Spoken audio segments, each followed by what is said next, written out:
Terima kasih karena memilih channel ini.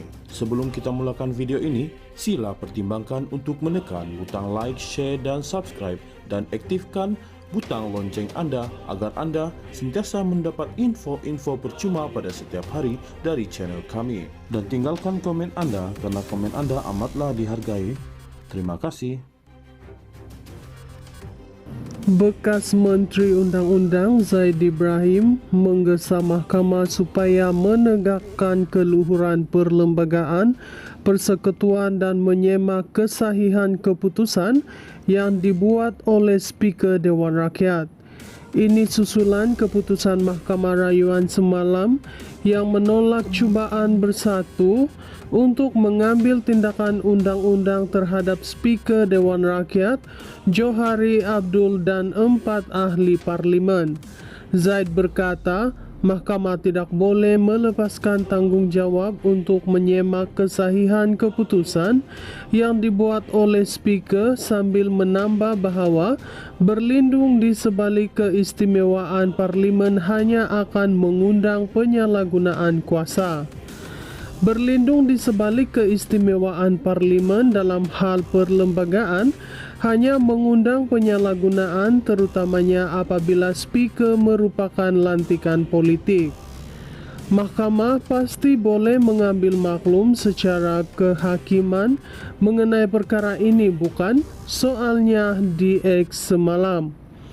Pada 7 April 2023, Bersatu memfailkan tindakan undang-undang terhadap Johari dan 4 ahli parlimen Sabah, Armizan Ali, Papar, Khairul Firdaus Akbar Khan, Batu Sapi, Jonathan Yasin, Ranau dan Mat Bali Musa, Sipitang.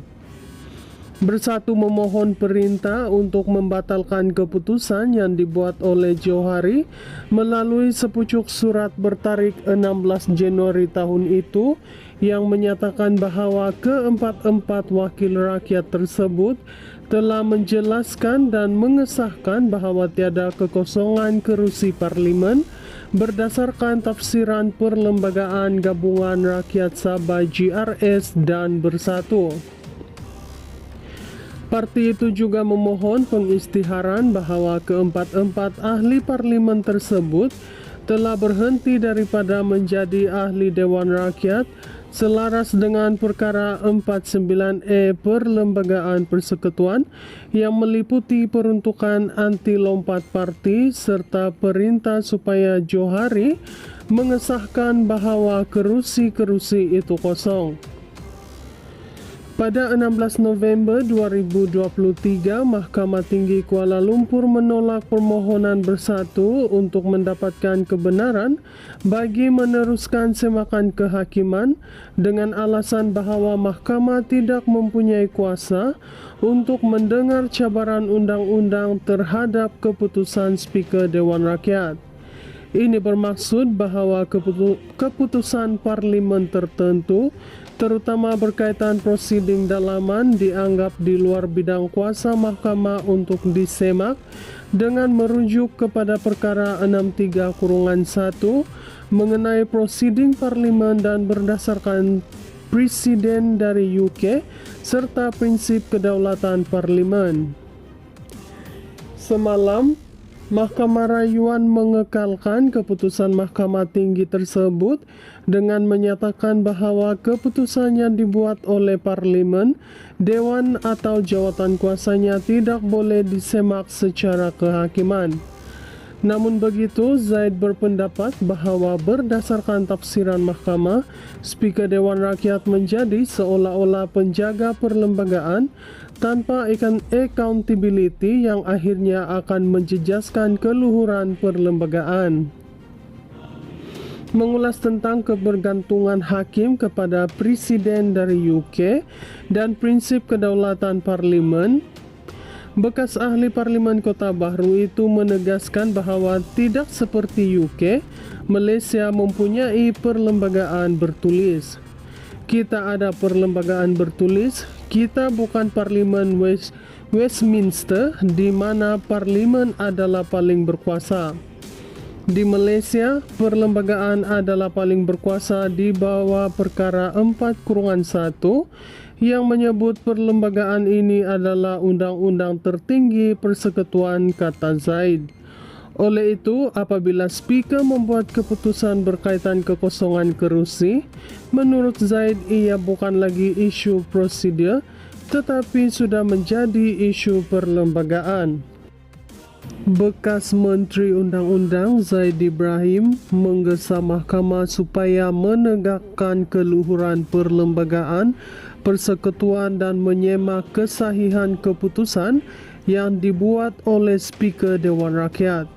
Ini susulan keputusan Mahkamah Rayuan semalam yang menolak cubaan bersatu untuk mengambil tindakan undang-undang terhadap Speaker Dewan Rakyat Johari Abdul dan 4 ahli parlimen. Zaid berkata, mahkamah tidak boleh melepaskan tanggungjawab untuk menyemak kesahihan keputusan yang dibuat oleh speaker sambil menambah bahawa berlindung di sebalik keistimewaan parlimen hanya akan mengundang penyalahgunaan kuasa. Berlindung di sebalik keistimewaan parlimen dalam hal perlembagaan hanya mengundang penyalahgunaan, terutamanya apabila speaker merupakan lantikan politik. Mahkamah pasti boleh mengambil maklum secara kehakiman mengenai perkara ini, bukan? Soalnya di X semalam. Pada 7 April 2023, Bersatu memfailkan tindakan undang-undang terhadap Johari dan 4 ahli parlimen Sabah, Armizan Ali, Papar, Khairul Firdaus Akbar Khan, Batu Sapi, Jonathan Yasin, Ranau dan Mat Bali Musa, Sipitang.